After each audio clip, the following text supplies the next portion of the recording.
kalau terangkan. Pemaknaan orang hakikat itu beda dengan pemaknaan orang syariat dalam banyak hal. Terutama orang syariat itu biasanya dangkal sekali dalam memaknai hakikat. Misalnya ini contoh yang kalau contohnya yang mudah-mudah dulu. Kullu syai'in halikun illa wajhah. Kita kalau maknani itu yang standar ya, kullu syai'in disekabiane perkara itu halikun mesti rusak. Illa wajhahu kecuali zate Allah. Tentu persepsi umum atau di kitab-kitab syariat, entah itu Syarah, Jalalain atau Sawi atau kitab apa saja, pokoknya kitab syariat. Mesti gambarannya itu kiamat, bumi dan langit hancur. Semuanya hancur dan tentu yang tidak hancur hanya Allah Subhanahu wa Ta'ala.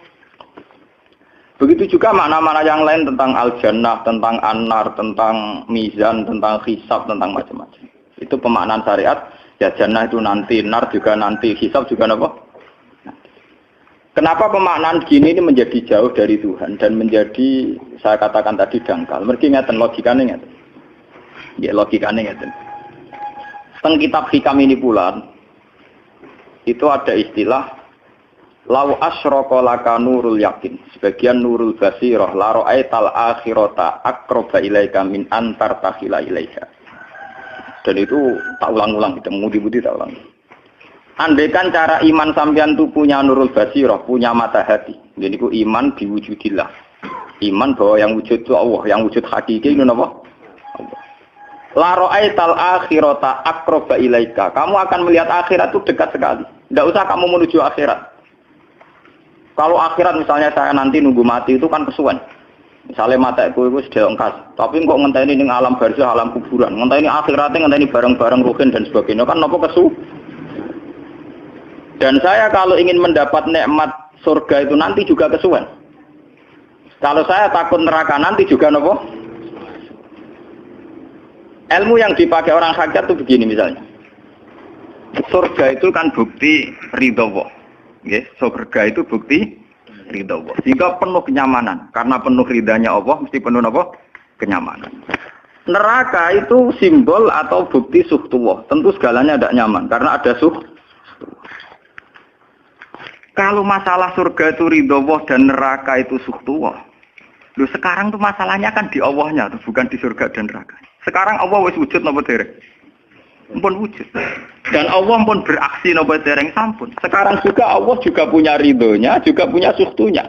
Allah sekarang juga punya sifat seneng, juga punya sifat Kalau kamu iman betul punya nurul basiro ya sekarang juga Allah itu adepi.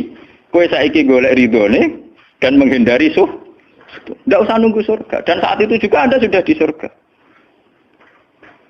Sehingga perasaan wong hakikat ibadah kok ngenteni suben kesuwen. Wong Allah wujude saiki. Lho kita ini kan nyembah apa? Apa wujude saiki kok ditunda suben bodoh tak pinter. Jadi sampean yang di sini itu bodoh semua. Kalau cara ibadah demikian. Saiki tobat Muharram ini napa? Tobat. Paham ya? Itu ngeri. Kalau baleni malih. Kalau surga bukan berarti terus gini, Gus berarti surga yang kayak gambaran di hadis di kitab-kitab berarti tidak ada. Yang bilang tidak ada itu siapa? Wong kayak sampean itu sing ora ono terus. Sing ora ono iku pamahaman, dadi utekem sing ora ono iku ora kok masalah swarga dan apa. Lho coba, surga itu kan bukti ridho Allah, neraka suhtullah. Allah kan sekarang sudah wujud toh. Wujudnya Allah nunggu surga apa enggak? Enggak kan? Dan ridha Allah itu sekarang juga terjadi. Suhtullah juga sekarang juga. Mbok buru sekarang, mbok dicari sekarang. Ridha Allah mbok dicari sekarang. Yaitu seperti doa-doanya Satul Qadir, ilahi ridhoka matlubi. Ilahi anta maksudi wa ridhoka apa? Matlubi. Ya karena ya ilahi. Ya sudah berarti benar-benar dimulai sekarang. Sehingga kayak saya sendiri, nak umat ilmu hakikatku, kayak aku apa ibadah haji kayak kesuwen. Apa mulang sampean ya kesuwen. Mbok sesuk ape mergawe ya kesuwen. Mergo paling banter logikane ngeten. Misalnya saya dari rumah, semula Mustafa Ruhin goblok-goblok nak meno ibadah. Iku kesuwen. Kesuwene ngeten. Engko mulang ning Ruhin wis kasil mulang ya golek ridane Allah. Padahal mulai saya niat juga sono ridane Allah. Saya melangkahkan kaki ya wis sono Allah, sono ridane. Sehingga mulane Kanjeng Nabi ngendikan niatul mukmin khairun amalihi wis niat tok wis amal. Mergo kontrake sampai pangeran sing wujud terus. Setiap detik, setiap saat, setiap khotbah, setiap langkah wis kontrake be Allah terus. Jadi ya misalnya rasidul lah ora apa-apa, ape mulang Ruhin rasidul ora apa-apa, ape ngekek dhewe Ruhin rasidul ora apa-apa. Mulane cara Kanjeng Nabi wong niat apik ra sida tetep ganjaran mergo kontrake sebab pangeran Allah ya sujud. Sedekah ben sing sida paham. Iku wis ditulis sida. Paham. Ben sampean ngerti sirine hadis kenapa niat saja ditulis ganjaran karena niat itu artinya orang sudah mengkontrakkan diri, mengikat diri dengan Allah yang setiap saat wujud juga dan saat itu juga wujud. Jadi kamane kados kula misalnya kepengin haji. Gusti berhubung haji perintah jenengan nggih kula kepengin. Tapi saya sekarang juga mulai ibadah. Nggih, mulai napa? Ibadah karena saya tahu golek haji ya ridane Allah. Sekarang juga ya ridane Allah. Dari ridane Allah dalam konteks sekarang mungkin saya ngajar. Mungkin nak kaya ruhin nyabari melarat dan mungkin terus begitu itu ada terus. Ujung-ujungnya kepen suga, kepen sedekah. Kepen sedekah diridani pangeran kan begitu. Lah zaman iki melarat, ya ono carane diridani pangeran, sabar ngempet. Mau sono juga. Jadi rasa kesusu paham kan. Berarti itu memang begitu. Orang hakikat tuh enggak pernah kesusu. Itu jenenge wal asri demi waktu. Jadi semua waktu itu padat dengan amal. Mergo zaman kiri untuk ridane Allah lewat jalur sabar. Zaman sugih untuk ridane Allah lewat jalur sedekah ikhlas. Paham nggih? Zaman bingung diusir bojo ya misalnya ya lewat sabar. Zaman bojo mesra ya lewat rahmat. Pokoknya ono terus. Sehingga wal asri ini padat. Innal insana lafi khusr. Manusia selalu rugi illal ladzina amanu kecuali saat itu dia iman, saat itu dia sholihat. Jadi kalau orang hakikat maknanya ya kecuali saat itu dia iman, kecuali saat itu dia sholihat demi waktu. Demi waktu ngenteni sampean kan terlambat paham nggih. Iku nak oleh maknane wong napa? Hakikat. Dan itu rumangsaku luwih cerdas. Karena dari awal ilmu hakikat dianggap katanya di atas napa? Syariat. Jadi sampean malah enak, jangan ngaji kula enak, dadi mulai omah wis ibadah. Delik-delik kok bojo ben iso ngaji wis mulai ibadah. Ndak apa-apa, menghindari kebatilan demi barang hak itu ya ibadah. Itu sudah bagian dari. Menarik sampean terima sampean. Sak kula mawon niku wis biasa. Jadi Gus kok amen lunga-lunga. Lah terus piye hukume iku piye? Ya hukum. Lha kalau ada cerita. Kiai Arwani top-top kiai. Kiai Quran top-top ra Kiai Arwani. Ini bapak menangi Arwani melarat. Itu kalau beliau ngajar di rumah. Jadi sempat beliau itu ngajar di rumah. Itu kalau bunyainya itu agak kereng. Bawa urusan belanja bawa apa agak kereng. Cuma pindah di masjid aja. Jadi ya basaria sekali lebih aman. Di masjid lebih apa? Jadi kabeh kiai tahu sok enggak ngaji ning omah ben barokah. Tapi ketika suasana tidak kondusif, pindah. Momennya ditambah mertua barang dunia. Bojo tok wis problem, momennya tambah mertua tambah IP. Mulane mubalek ku PD-PD, mergo pidatone ora ning area terlarang. Tambah PD, mergo ora konangan. Ning areane dhewe bar. Dia nak gadah bojo kudu sakinah mawaddah rahmah dari bojone mencam. Lah nek kenapa mubalek mlepuk, mergo jauh dari area. Sing ngono tok kuncine. Tapi kalau orang hakikat itu ya gak ngeluh.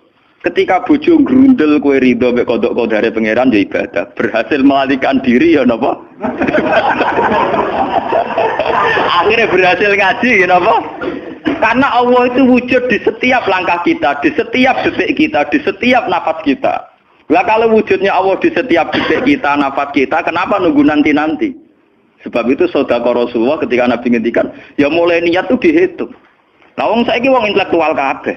Bagaimana mungkin belum aksi nyata kok sudah dihitung ora roh pangeran, paham nggih? Paham nggih wong-wong ora roh pangeran. Dadi intelektual iku kudu tobat, paham. Bagaimana mungkin niat belum aksi nyata kok sudah di jadi nak goblok ora rasa di syariat. Nek wis goblok ditulis ning koran dadi buku. Wong goblok kok di syariat, di syariat. Wong dari awal Nabi ngendikan dimulai niat. Maksudnya niat itu niat amal soleh lillahi ta'ala-nya dari awal transaksinya dengan Allah Subhanahu wa taala. Hingga nyaman. Lalu kula ngerasa ibadah. Lah di sini ini kelihatan Nabi sering ngendikan ini yang hadis sahih. Misalnya Nabi ngendikan seseorang itu selalu dalam keadaan salat, maka nanti salat tahbisuhu. Misalnya orang pujian ngenteni kiai ini teko. Nek kiai ini nek sepuh watak watuk apa ngimami kok ngombe pil sik bariku ndredeg-ndredeg ra teko-teko. Iku jare Kanjeng Nabi wong sing ngenteni imame teko, iku ya cek salat terus senajan to urung salat.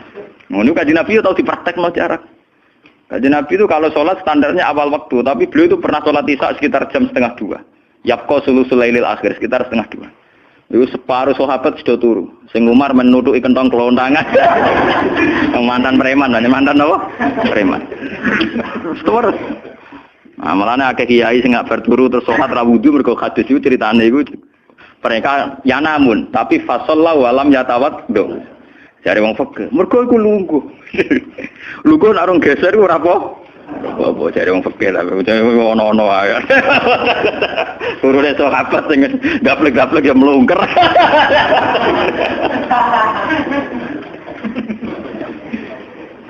Kanjeng Nabi rawuh santai. Kenapa kalian masih menunggu, Jar? Ya karena nunggu sholat engkau ya Rasulullah. Kamu mulai tadi juga sudah sholat. Karena sampean menunggu demi apa? Sholat. Biasanya kita dicatat sedelok. Mereka nunggu terus sholat. Mau dicatat mulai mau nganti saiki. Jadi hari ini pahala kamu lebih tinggi. Nabi tenang. Ya memang begitu. Sehingga kalau wal asri innal insana lafi khusrin, demi waktu itu tidak ada ruginya. Misalnya saya juga pernah melarat. Rugen ya tahu melarat nganti saiki misalnya. Artinya saat kita melarat kan duwe niat, aku nak sugih pe sedekah, aku nak alim pe mulang. Niat dihitung ganjaran. Ketika kamu real, yang sekarang real kan ngadepi kekerian terus kowe sabar ya ibadah. Jika ora kemrungsung aku ibadah ngenteni sugih. Begitu juga yang ingin haji. Ditakdir apa haji, tapi ketika dia ingin sudah ditulis ganjaran, meskipun takdirnya dia tidak sempat haji sampai mati. Tapi per detik dia tetap berdialek dengan Tuhan. Bertransaksi dengan Tuhan. Jadi disebut Quran yastarun. Yastarun itu transaksi. Inna washtara minal mu'minina anfusahum wa amwalahum bi anna lahumul jannah. Allah Ta'ala itu membeli diri kita. Diri kita itu kata Nabi ini sing asli dawuh Nabi, ora dawuh mubalek lho ngene. Ngeling-eling. Ini ilmunya ulama, bukan mubalek, harus dicatat. Nabi itu ngitung ibadah. Itu dimulai dari diri kita. Ngendikane pangeran inna washtara minal mu'minina anfusahum. Allah membeli diri kamu. Diri kamu itu ya organ kamu, sel-sel yang ada di kamu, saraf-saraf kamu, semua yang ada di tubuh kita. Karena apa? Dalam desain Tuhan dan rencana Tuhan, pikirannya pangeran kemana madon di bathuk ya gue sujud. Duwe lisan ya gue mulang. Mertua duwe lisan ya gue ngandani mantu. Mantu ya gue takzim mertua. Pokoknya dalam desain Tuhan begitu. Sehingga semua organ tubuh itu desainnya untuk taat. Desainnya untuk apa? Taat. Ya, desainnya untuk taat. Sehingga ketika taat itu belum nyata dan orang itu niat sudah dihitung. Apalagi setelah nyata dia melakukan. Potensinya saja baru potensi sudah dihitung. Makanya ketika Nabi, ini yang hadis sahih, suatu saat Nabi itu ditamu melarat-melarat. Wes melarat ngenes deh. Kok ditonggo sugih lomo ngenes deh. Wes melarat ditonggo napa? Sugih. Terus matur ya Rasulullah, zahaba ahli dusur bil ambal. Tiang-tiang sugih niku nak moro pundi-pundi kok nggawa donya gelem sedekah. Yusalluna kama nusolli wa yasumuna kama nasum. Wes ngoten piyambake nggih salat nggih poso. Posone nggih kados kita, salate kados kita. Tapi wa tasaddaquna bi fuduli amalihim. Tapi mereka punya kelebihan iso napa sedekah. Jadi kamane wong melarat iki ngenes. Duwe rival soleh ditandingnya angel. Mergo salate padha. Mulane wong melarat tuh seneng nek wong sugih ra poso. Oh unggul aku. Mergo wong soleh melarat nek disaiki soleh juga ya gak trimo. Wah matane wong tenan. Lha iku zaman Nabi ora trimo. Dadi kan terus sowan Kanjeng Nabi. Kanjeng Nabi kula ditonggo soleh, salate kados kita, pasane kados kita, cuma wa tasaddaquna bi buduli apa? Mereka keunggulannya bisa sedekah menjadi duit. Sekarang Kanjeng Nabi itu ngendikan apa perlu ala adlukum, apa perlu kamu saya tunjukkan sesuatu yang kamu bisa sedekah dengan yang kamu miliki. Ya Rasulullah. Itu pertama yang dihitung Nabi itu fi kulli sulama minan nas sedekah. Setiap sel atau organ atau ros-rosan manusia itu dihitung apa? Sedekah. Itu kan luar biasa. Jadi yang dihitung itu yang fisik, anfusahum. Fisik kita ini sedekah. Lalu itu yang paham itu orang-orang hakikat. Yang paham itu orang-orang apa? Hakikat. Orang hakikat ini cerita ilmu kelas tinggi ini, tapi tak terang lebih lucu ben paham. Sistem wujud kita, kados saniki bahak wujud. Saya itu dalam penanggalan orang tua saya itu lahir 1970. Makanya tahun baru Muharram ini bagi saya spesial karena saya pas umur 40. Nak waras, nak ora waras ya diparingi waras. Ya ini ora waras sampean malah kaya apa.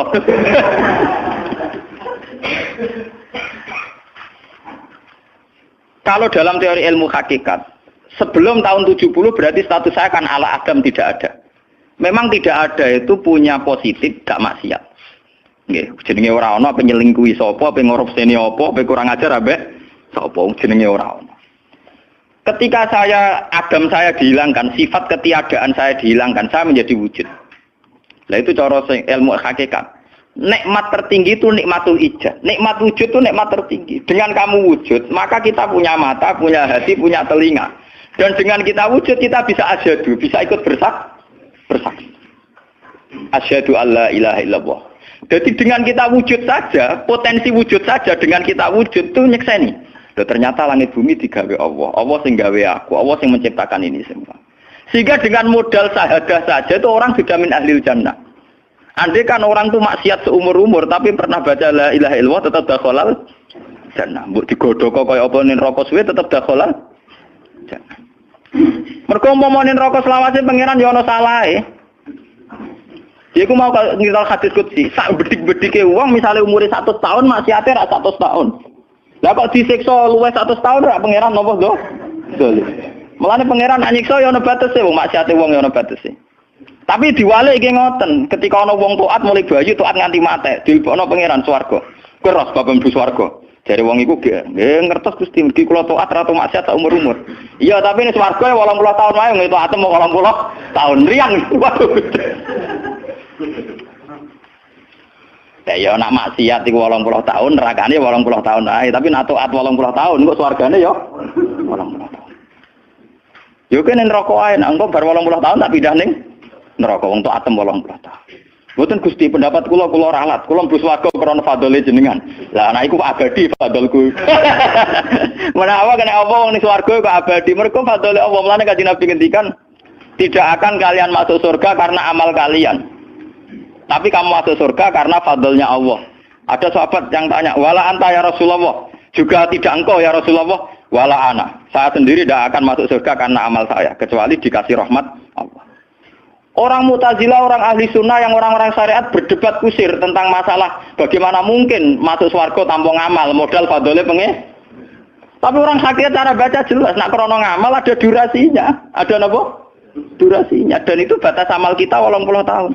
80 tahunnya Mustafa Umat Soleh ya lagi. Ya tahu puber, tahu nakal, tahu kedonyan, meh mate tua ini terus yo malah mau birang tahun, paham no? Wes ngono cek kumat-kumatan ora stabil. Nyatane ora ana crita ning swarga, pas saat ya kok swarga, eling ra stabil ya kon neraka kan ya mboten enten. Ya ora dikocok mbek pangeran ya ora dikocok. Lah, di sini ini orang hakikat lebih benar. Kenapa di surga selawase? Mergo mlebu swarga krana fadhole Allah. Sementara fadhole Allah abadal abad, selamanya. Paham ya? Jadi orang hakikat itu cara baca gampang. Nah, kalau begitu, organ tubuh kita ini dengan sendirinya sudah ibadah karena dengan wujud kita bersaksi. Mulane Kanjeng Nabi bersaksi terus. Lho nak wong soleh-soleh pas-pasan kok sampean eling pangeran kan pendak salat, pendak tawaf. Nak Kanjeng Nabi mboten. Kanjeng Nabi semua organ tubuhnya iso dijak eling pangeran. Perkara mangan iki barang sepele bedine naman. Nabi baca bismillahirrahmanirrahim. Setelah makan ya baca alhamdulillah. Mau ke WC itu Nabi juga baca bismillah. Setelah dari WC sesuatu yang biasa, Nabi juga bilang alhamdulillahilladzi azhabanil adza wa afani. Semua sistem tubuh kita butuh makan, baca bismillah juga ibadah. Kita butuh berak nanti bisa membuang al-adza, piloro. Itu juga nanti dihitung oleh Nabi alhamdulillahilladzi azhabanil adza wa afani. Sehingga semua proses tubuh yang ada pada Rasulullah semuanya menjadi napa? Ibadah. Nah, makanya Nabi ngitung, makanya sama ndak usah ngeluh dengan fisik yang sekarang ndak usah ngeluh. Nak kowe ganteng ya syukur paling ganteng, nak elek alhamdulillah potensi zina saya rendah. Mergo ora ono sing minat. Paham nggih? Nah jabat ya sing syukur mergo iso amar ma'ruf nahi mungkar lebih luas. Nah ora jabat berarti tidak ada kemungkinan korupsi. Jadi semua harus kita syukuri. Atus kula nu kiye cilik ya syukur, kiye gedhe syukur, sok ben bubar nggih syukur mawon. Pokoke kula niku ndonga be pangeran, angger pangerane ora sing bubar wonten kula santai mawon. Terus Nabi menyebut lagi. Yang disebut Nabi itu hal-hal kecil. Wa imatatul azam minatorik sedekah. Kowe ana kotoran atau ada riduri atau apa yang mengganggu di jalan, kamu singkirkan juga napa? Ibadah. Lah itu yang luar biasa Nabi akhirnya ngendikan wa fi buti ahadikum sedekatun. Bahkan kamu menggauli istri kamu itu juga ibadah. Padahal suatu yang seks, yang pornografi, yang biologis, Nabi juga nyebut wa fi buti ahadikum sedekah. Dalam organ buduk kamu itu juga sedekah. Sampai sahabat ada yang tanya, ayati ahaduna syahwatahu wa huwa lahu ajrun. Bagaimana mungkin ya Rasulullah orang mendatangi syahwatnya kemudian dia dapat pahala? Wong urusan syahwat masa untuk ganjaran ya Rasulullah. Tapi apa kata Nabi? Alaisa lawadha'a fi haramin akana alaihi wisrun. Nah dekne salah letak iku kan ya dosa. Mulane bojo sok ben kabeh, masuk elek-elek lah sok ben ahli swarga kabeh. Mergo piye wong lanang ora iso zina nak bar dikeki sing wedok, paham. Minimal ada durasi sekian jam dekne ora kuat zina. Dan itu prestasinya sing wedok. Makane jare Nabi ku api-api wong wedok sing lanang mari doyan terus. Berarti diterusno gen elek-elek wong wedok. Repot. Nah itu, lu bukan apa-apa karena Nabi ngertine Nabi lho, kawin yo tarku zina. Kawin model saiki ra engke-engkean, ngertine Nabi nek jenenge nikah ya aghdulil basar wa ahsanulil farj. Istilah aslinya Nabi tentang nikah itu aghdulil basar wa ahsanul farj itu. Saiki ono istilah sing macam-macam. Bentuk keluarga sakinah mawaddah rahmah. Engko sok ben anak tuwa ben anak ana sing rumah, pakaian teori. Sing ora anak kowe nganti tuwek sapa? Sing ora anak saleh sapa? Malah do arep-arep matine bapak ya pirang. Wong suka kakean teori, ya kakean apa? Nanti anak kan enak, anak tua itu sing rumat. Wong kowe zaman sugih ora wali wong tuamu, paling nasib pun ndak ngono iku padha. Lan ambyok. Paham ya? Niki ben sampean ngertos. Dengan teori ini, maka surga dan neraka dihitung seperti ilmu hakikat tadi. Paham ya? Jadi ridho Allah itu sudah ada sekarang dan itu nanti dijelmakan surga. Suhtullah sudah ada sekarang tapi nanti dijelmakan neraka. Tapi masalahnya Allah itu wujud mulai sekarang, mulai zaman azali sampai sekarang wujud. Kalau Allah itu wujudnya sekarang, tentu ada ridhonya juga sekarang, ada sustunya juga sekarang. Jadi kalau nunggu nanti terlambat. Nah itu orang hakikat bilang, lau asyraka laka nurul basirati la ra'aital akhirata aqraba ilaika min antar takhila ilaiha. Andai kan nur basirah kamu kuat, tentu melihat akhirat ya sekarang. Maksudnya melihat sustuwah ya sekarang, melihat ridho Allah ya apa? Sekarang nggak usah nanti. Akhirnya kita nyaman. Mulanya orang sahabat ketika dia di Azerbaijan ditanya, apa kamu tidak kangen Mekah? Wong kamu orang Mekah asli. Sekarang futuhat, Mekah sudah milik orang Islam. Kenapa kamu tidak kembali ke Mekah? Dia jawabnya enak. Aku kalau di Mekah paling banter ibadahku tawaf. Iku ya golek ridane pangeran. Aku ning kene nyebarno Islam, ya golek ridane pangeran. Aku ning kene wae. Jika orang-orang hakikat itu ibadah itu per detik per menit tidak terikat oleh ruang dan waktu. Tapi kalau orang-orang syariat memang gitu, ruang sana sholat itu naik di masjid. Tapi Allah tahu betul, kamu yang sekarang sholat di masjid itu akumulasi dari sistem organ tubuh, sing disebut fikuli sulama minanas sudah. Kue iso tok masjid itu mergo sikilem normal, ora stroke. Kue iso mlaku mergo bar mangan. Berarti sing dadekno kowe ning masjid apa? Sistem perut kamu normal sehingga ada energi, sistem kaki kamu normal sehingga bisa jalan ke masjid. Sistem apa saja normal. Dan itu hebatnya Rasul. Makanya Nabi pertama jawab, dalam sistem tubuh kamu minan nas sudah. Jadi sebetulnya dengan ikut namungan kula nganggep sampeyan niku yo ora wong sepele. Cara pantes itu tak anggap pali kaya kula. Gara-gara ini sebetulnya kalau bisa manfaatkan tubuh sampean, yang meskipun bentuknya juga tidak jelas, itu sudah wali. Cuma tingkat sahadah Anda terhadap Allah ini yang rendah, sehingga kawangannya ya mau onggokan daging sing kluyar-kluyur ngono wae, paham nggih. Iku ora kasuse sampean, ora kasus kula, paham nggih. Paham. Itu kasus yang sampean alami, tidak kasus saya. Nah, kula ora melok-melok, paham nggih. Aku aja sampai jadi kawula sing model ngoten nawi bila mencari napa dalil. Jadi yang sekarang kelihatan kita sholat di masjid, kita tawaf di Ka'bah, kita wukuf di Arafah, itu akumulasi dari sekian puluh tahun, dari sekian sistem saraf kita, kesempatan nikmatnya Allah yang luar biasa. Sehingga harusnya terhitung mulai itu, paham ya, terhitung mulai. Sehingga dimulai desain kaki juga nanti ibadah, karena khotwatin yaktuha ilal masajid, langkah sing moro masjid ya dadekno ibadah dan sebagainya.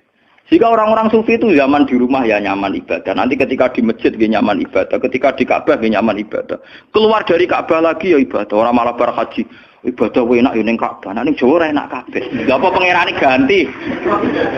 Utek kok elek. Apa pangerane apa? Pangeran sing ning Ka'bah mek sing dibidukan iku padha, paham nggih? Padha. Jadi nek malah ngono malah membeda-bedakan. Jadi sampai di soal memang kita secara syariat harus ke Mekah haji. Tapi setelah di Mekah ya pangerane Ka'bah ya Allah ning Indonesia nggih napa? Ini sama ibadah sama nyamannya. Cuma memang enggak mungkin secara syariat kaji kok ngubungi langgar berdoa niku ora mungkin. Ya sudah gitu. Engko kenaan panitiane dikomersialno. utek elek mesti dikomer. Ya. Paham ya? Makanya kata hikam, nikmat tertinggi itu nikmatul ijad. Dengan kita wujud saja. Jadi Adam itu membelenggu. Tidak ada itu dadekno kita ora iso bersak. Tapi dengan kita wujud, kita iso melok nyekseni kekuasaane Allah. Sebuah piye bentuke, sebuah piye kadare dengan kita wujud melok nyekseni kekuasaane Allah. Dan itu sing disebut walladzina amanu wa amilus sholihat saterusé ulaika humus siddiqun wasyuhada'u inda rabbihim. Orang-orang sing iman mesti dengan sendirinya jadi syahid, jadi saksi. Makanya Allah kalau ngitung saksi di Quran mulai mata kita, hidung kita, yauma tasyhadu alaihim alsinatuhum wa aydihim wa arjuluhum bima kanu, itu semuanya, mulai lesan, mulai apa semuanya. Mulane kula wujud ki seneng. Piye wae kula wujud Gusti iso nekseni kekuasaane jenengan. Lah sing perkara kan juga gara-gara wujud durakane pangeran. Lha iku mulai perkara. Mulane ngendikane Kanjeng Nabi, kenapa itu hebatnya Rasulullah.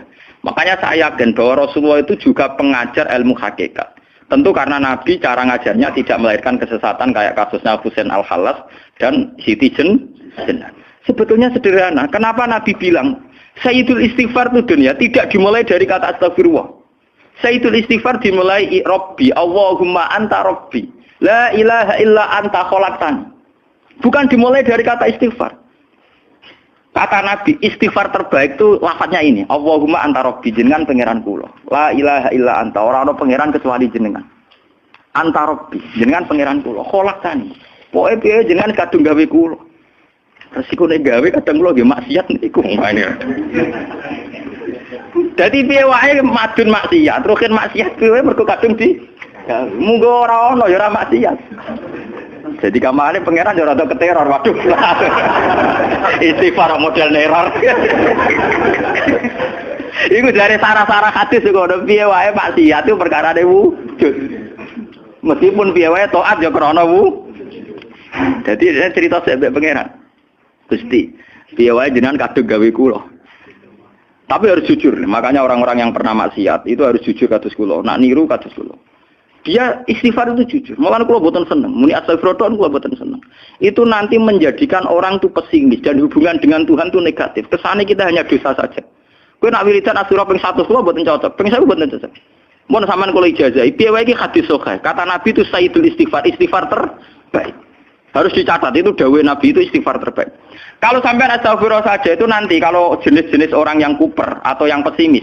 Ya Allah Gusti dosa tok kula tentunya dosa tok. Kapan kula saged jenengan tampa tobaté? Sehingga dekne bayangno pengenan tampa tobaté ya kangelan tenan. Terus dekne oleh istighfar nganti nangis sing sawangane wujude dekne penting.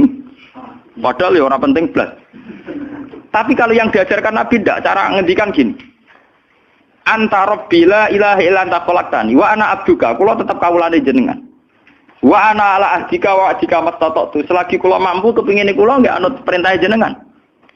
Dan yang saya paling tertarik itu kata gini, Abu ulaka binikmatika aliyya. Cek gendo kaya apa Gusti kula urip teng donya. Cek kula gendo cek napa, kula tetep urip nggawa nikmate jenengan. Jadi tetap melihat positifnya dulu. Misalnya kowe tahu mateni wong, tahu zina, tahu maksiat apa saja. Piye wae kowe wujud. Nak kowe wujud tahu mateni wong, yo iso dosa nyelametno nyawane wong. Kaya kasus Sayyidina Umar.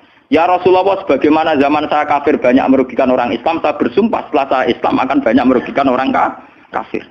Begitu juga Khalid bin Walid. Ya Rasulullah, saya banyak membunuh orang mukmin, tapi saya bersumpah setelah saya Islam akan banyak membunuh orang kafir. Begitu juga sahabat-sahabat dulu.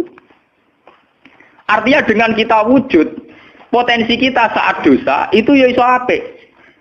Sehingga cara ngendikan Abu laka binikmatika alayya. Piye mawon Gusti kula sowan jenengan tetep nggawa nikmate jenengan. Lho sowan jenengan dalam bahasa ilmu hakikat dimulai sekarang lho ya. Jangan salah paham nanti akhirat oke. Lho imam kan bahasa ilmu hakikat tuh dimulai sekarang juga. Pangeran wujude saiki pontene sampean goblok paham. Lho sowan pangeran saiki paham nggih. Eling-eling iki bakas ilmu hakikat. Aja medun kelas lho niki wis bakas hakikat. Kemudian mursid. Maksudnya ben gede-gedeke tambah kok aras, paham?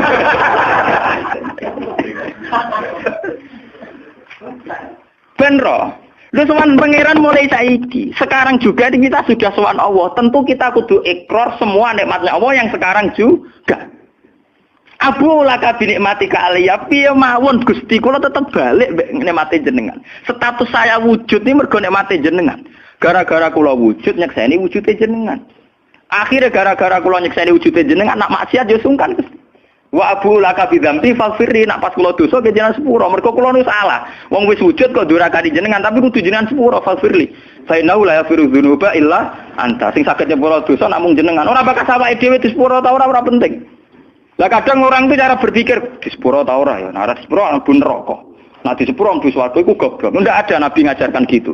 Nabi hanya ngajarkan fa innahu la yaghfiru dzunuba illa anta. Yang hanya bisa mengampuni hanya engkau titik. Sudah awakmu ora usah bakas ora penting mun ngandel. Kenapa tidak penting? Karena tadi dimulai la ilaha illa anta, tidak ada wujud hakiki kecuali jenengan. Saya akan pernah menerangkan di sini. La ilaha illallah itu maknanya orang ana wujud hakiki kecuali Allah. Maknanya kan sederhana gampang. Langit dan bumi itu pernah tidak ada, berarti berstatus ada. Agame langit bumi dimusnahkan oleh Allah dengan langit bumi diwujudkan. Setelah langit bumi diwujudkan juga wujud dalam keadaan rentan. Wujud sing ora hakiki, wujud sing dalam keadaan batil. Karena setelah wujud iso dilenyap.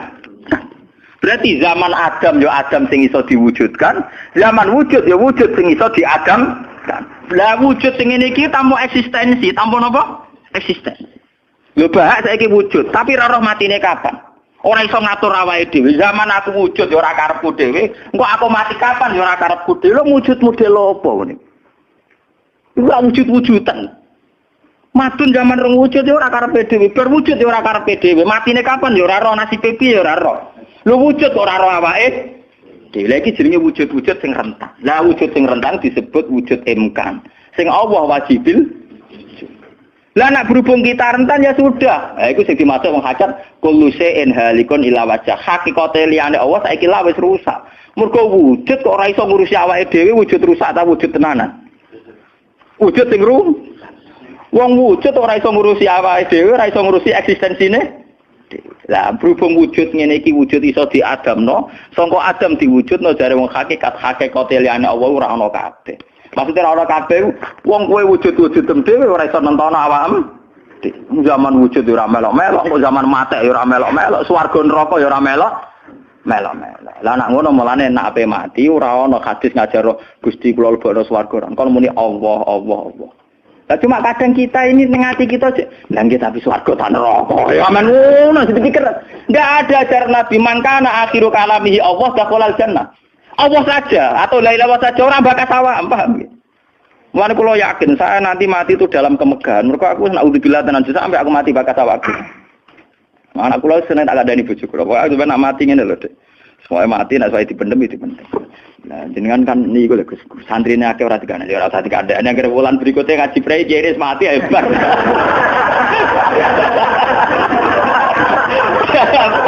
Asline ayo ora dhewe. Lho, kok cucu sing mulang rugen, gejak ning situ ya kan. Gampang kok repot. Senengane kok napa? Karena orang hakikat itu tahu wujud yang sekarang itu wujud yang halik, wujud yang rusak. Karena untuk mempertahankan wujudnya sendiri tidak bisa. Makanya orang-orang hakikat maknanya orang-orang wujud hakiki kecuali Allah. Mereka wujud yang saiki itu madun wujud ya ora melo-melo. Cara dene oleh milih anak SP saja. Lha apa milih anak bapak sing ora mari sidonya. Misalnya sing santri ya milih dadi anak iki terkenal toh. Lha apa milih anak iki musala penceng. Milih bapake wel ora iso. Padahal kok kecewa iso, lha kurang ajare kan. Wong milih ra iso kok iso kecewa. Kudune ditampa, ta. Oh, ora iso. Mulane wong bangga mek nasab ya goblok ya keliru. Wong dekne ora sing milah kok, Bang. Loh, dia ditakdir jadi bapak iku ben kiai iki dene sing milih apa takdire pangeran. Takdir di bangga. Mane kula anak sapa ya bangga. Cuma pangeran ra mentolo ngoten mawon. Tapi kula njen boten bangga ben asam nggih biasa. Nah, anak kula undang kula ya bapak. Mulane tamu-tamu bingung, keluarga-keluarga sing biasa nyai. Abah teng dalem. Anak saya itu bingung. Abah siapa? Latihan apa?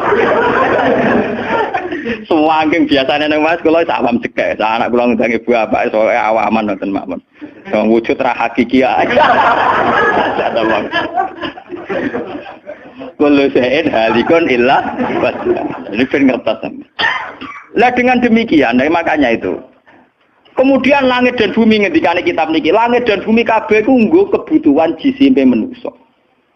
Lah jisime manusa iki sing ngebeg-ngebeki langit mbek bumi. Nak rohanine wis sampe pengen. Maksudnya ngeten ngebeg-ngebeki langit bumi. Saiki ana bank pirang-pirang ngebeg-ngebeki gedung, iku yo gara-gara wong ndak butuh utang barang. Ruhe sampean ra butuh utang. Akhirnya Allah gawe buah-buahan, mergo manusa didesain duwe weteng. Paham nggih? Allah gawe bensin, mergo manusa tengane keluyuran nggo mobil.